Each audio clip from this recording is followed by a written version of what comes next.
Alright. Hello everyone, I am Radhika Nagpal, founder of Nirvek, a mental health organization aimed at achieving equity in access to mental health care. We collectively work with underprivileged communities and psychologists by creating awareness, imparting trainings and short-term courses. Through our latest initiative, the Mindverse series, we collaborate with leading figures in the mental health space and connect them with budding psychologists to further equip them with skills and knowledge needed to traverse their careers. In the coming few months, we shall be rolling out some unique initiatives. So if you wish to stay updated on those, you may follow us on our social media handles, which I shall be linking later on. Before I introduce the topic for today's session, I would like to welcome our speaker for the day, Ms. Preeti Jajodia.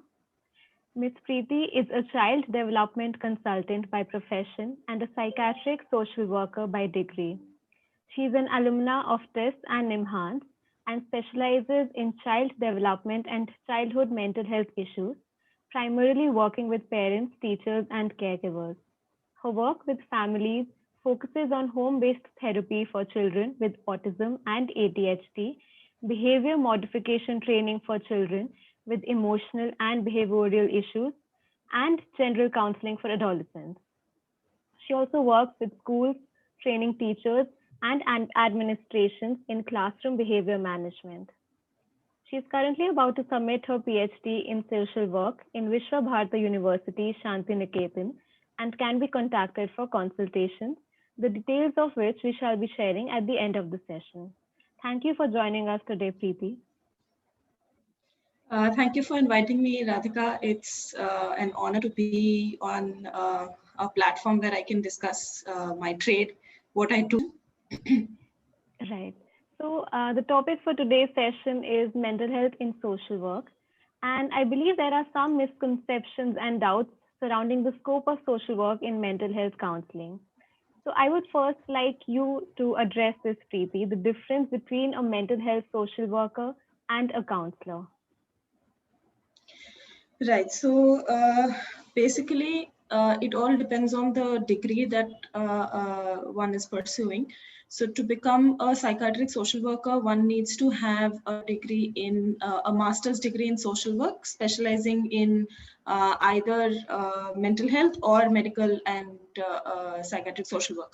So these are different fields, depends on what college you're applying to, what degree they are offering. That is one thing. Second thing is that social work is basically a multidisciplinary subject.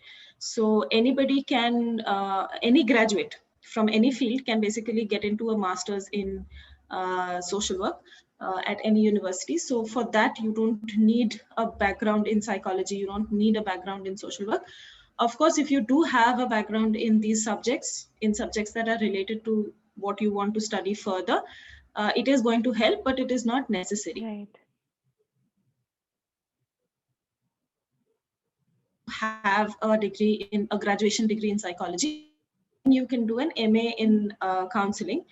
Now, the difference between so there is a lot of confusion regarding the role of a counselor versus the role of a CP, which is a clinical psychologist, versus the role of a Right. PSW. So we'll see if we can bust a few of these myths in today's session. So essentially, the broadest difference between these three things is that social workers are equipped with techniques and methods to work with families and communities at large. So we are not trained to provide individual therapy as such. Well, that is something that a clinical psychologist would do. So for example, if I'm suffering from clinical depression and I need clinical help, meaning other than the psychiatric help or the medical help that I'm receiving, I also need therapy, I will have to approach a clinical psychologist, right? And a clinical psychologist is someone who has a graduation degree in psychology, a master's in clinical psychology, and an MPhil in clinical psychology. That is a must. An MPhil is a must to be able to practice on your own. Otherwise, you will have to practice under supervision, right? So for that, I would approach a clinical psychologist who would sit with me individually and work on my personal issues.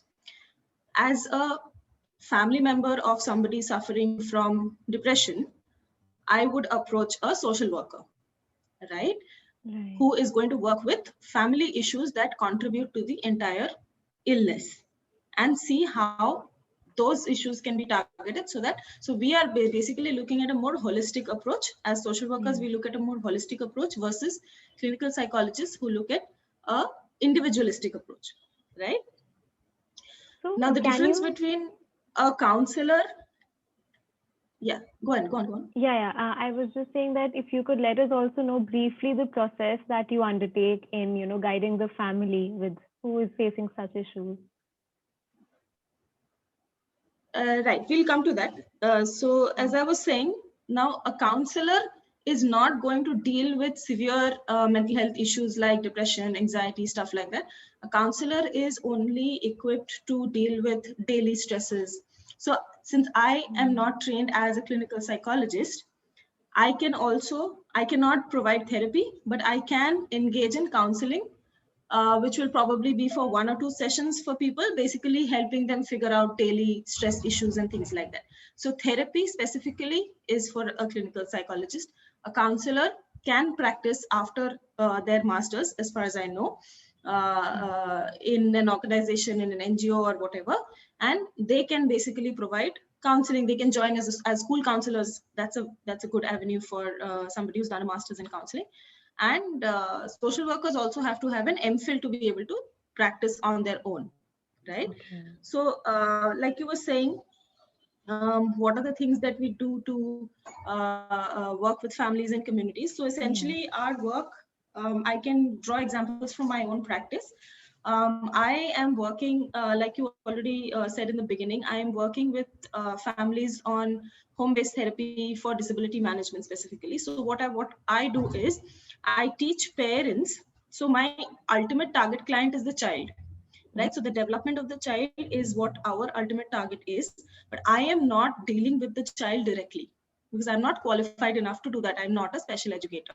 So what I can do is I can teach parents what to do at home for the 14-15 hours that the child is awake. What are the things that you can do? What kind of training can you provide to your child so that you can speed up the child's development, so that the child's development becomes age appropriate if there is a delay, whatever that delay is, right? So it depends on what area you are working in as a social worker, what area you're working. Since I'm working in childhood disability and developmental issues, this is the kind of work that I do. But otherwise, there are social workers who work with communities for awareness, who work with communities for, say, for example, pushing people to, specifically in rural areas, we still have this in our country. We still have this sort of taboo with regards to mental illness and reaching out for help when it comes to mental health issues. So it's the job of social workers to basically provide awareness and to sort of, convince people that it's not so bad. If you can get help, there is help available, so please. So those are things. Then we also engage in some family therapy, some interpersonal relationship therapy, things like that. So essentially anything that would involve a more holistic approach. Right. Another question that I had was that how can we address mental health concerns of these individuals effectively, knowing the limitations that exist in the social sector in India? That is, there are less number of counselors, there is low quality in support that exists for them. So how can we move on to address these, and especially from the point of view of mental health social workers? So this is an issue that we are also as professionals grappling with. Because there are, to be honest, there are, if I go into statistics, there is, I think, 0.04 mental health professional per 20,000 population in the country, right? And a huge number of us are affected by things like anxiety, depression. I'm not even going into the severe mental illnesses like schizophrenia and OCD, but a lot of people are suffering from a lot of mental health issues for which they need help. And it is true that there is a very huge lack of professionals. So what I would, in fact, that is now, but like when I started studying the subject, I got into psychology and I started studying the subject. At that time, it was worse. But now I feel happy myself seeing that people are really interested. So I used to teach in a school, and I used to teach psychology in a school 11 and 12. And a lot of them have taken up psychology. And it makes me happy to see that, people are becoming interested in this subject. Because see, everybody is realizing that there is no competition, because Right. it is so required. This Mm. whole field and professionals, good professionals in this field is so required, that there is a huge demand. But obviously we also have to fight against the taboo. As professionals, we have to fight against the taboo. So there is a demand, but that demand is hidden. So it is up to us to sort of bring that demand out in the open, and sort of tell people that we are available for these kind of services. But for Right. that, extensive training, and we need a lot more people joining in the profession. Absolutely. So I think that's all I can tell you. And I think, especially in the pandemic, the issues have definitely increased, but the awareness has also increased, which is, I think, a good thing, because Yes. now more and more people are Yes. realizing that they need to do something about their own mental health. And Yes. so, That's coming true. to because we're talking about the pandemic, and this was one of the questions which we had received in the registration form as well. So, I mean, the class Yeah. divide was brought to surface a lot during the pandemic. That we Yes. could still access counselors and psychologists if we needed help, but it was really terrible for communities who could not access internet. So what are the avenues through which they can be helped, considering now that being in touch with them online is a very difficult thing? So what are the avenues through which we can still continue to help them? And maybe you can drop on your experience of how you have continued to work with the communities in the past 1 year. So essentially, when we come to rural areas, since in the cities itself, it's very difficult to find counselors and psychologists and people who can Yeah. help you with your mental health issues. Obviously, I think it would be pretty safe to say that there are almost no professionals based in rural areas who provide their services individually in rural areas. But Right. for rural India, there are certain schemes that the government has come up with. There are certain programs, essentially the National Mental Health Program and the District Mental Health Program. So these are the NMHP and the DMHP, and DMHP is basically a subsidiary of NMHP. So there should be in each district, there should be a team of a psychiatrist, a social worker, a psychologist, psychiatric nurse, and some other professionals together who should be providing Mm. mental health services to different villages, to different rural areas around in the district. But the problem is, I think all of us understand that the biggest issue with government schemes is that there is very little that is happening. Actually, there's very little Yeah. action that is being taken. So all of this is True. mostly on paper. Mm-hmm. I have worked in DMHP myself. When I was in Okay. my masters, I worked for a month at Shiliguri DMHP. But it's not very well implemented. So that is one problem. It is being addressed gradually, like you said very well, that people are becoming more aware, and people are in general, the government is also becoming more aware. Professionals Yeah. are becoming, there are more people who are coming into the field. So in general, an awareness is increasing. So maybe a few years down the line, we will see better services being provided to anybody in the country. But right now, it's a bit dicey. Other than that, there are some NGOs that work in rural areas, that do really good work in rural areas. Right. But then again, the problem is that there are no NGOs in every rural area. No, so there is, say, for example, there is Absolutely. something in a particular rural area in Assam. Yeah. There's something in Goa, something like that. But then they will only provide solutions to people around that space, Right. right? Mm-hmm. So to be able for the services to percolate throughout the country, it needs a larger intervention on part of the government, Definitely. is what I would say. And considering that rural India is 70% of our population, I mean, Yes, there is a yes, huge absolutely, gap in there. absolutely. All right. Thank you. So, I would like to move on to talking about your own experiences now. How has it been counseling children and parents with regard to general mental health concerns? And especially in So, getting them to accept that there may be mental health concerns and making them more open to the idea that they should be receiving counseling and it isn't a okay. stigma like everyone thinks. So I have, thankfully, the clients that I have dealt with for these last 4 to 5 years, 6 years. Mhm. Um, the problem is that, see, I'll tell you. So before I shifted to this city, I was staying at my hometown, and we have an NGO there called Saha Speech and Hearing Action Society. So I used to do my consultation there, and the problem is that people generally come to us, organizations like ours, after they have been to so many places, you know. so Right. so essentially, we as an organization, we deal with speech language difficulties, hearing impairment, autism, things like that. So when a child is supposed to be able to start speaking by the age of 1. So when a child is not doing that, there is a lot of misinformation that is available on the internet, Absolutely. from neighbors, from relatives, from all of these places. You get to hear, "Are theek hai, koi baat nahi."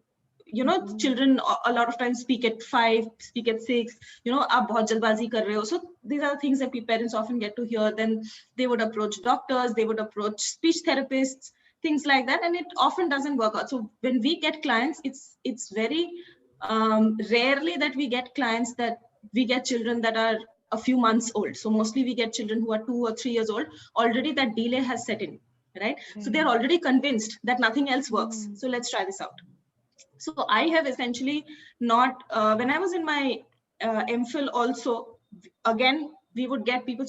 So because of this whole taboo that exists, right, regarding mental health issues. Yes. So when a person is ultimately approaching a counselor or a therapist or a space that is going to provide that kind of help, they're already convinced that nothing else will work. So let's try this out. So that awareness is already there. So I have personally not had to work too much on acceptance. Mhm. I have had to work on acceptance when it comes to people in school, when I was working in the school, right? So Yeah. there were children with hidden disabilities, some children with dyslexia, some children with some other mental health issues, autism. So I've had to work with those parents because they've put their child in school thinking that the child is typically developing, right? Right. The child has no issues. Then we are, as teachers, as the school counselor, Mhm. as we are assessing that the child may have problems, and that's when the problem comes in. Whether expectation is also not there in the parent that this can happen.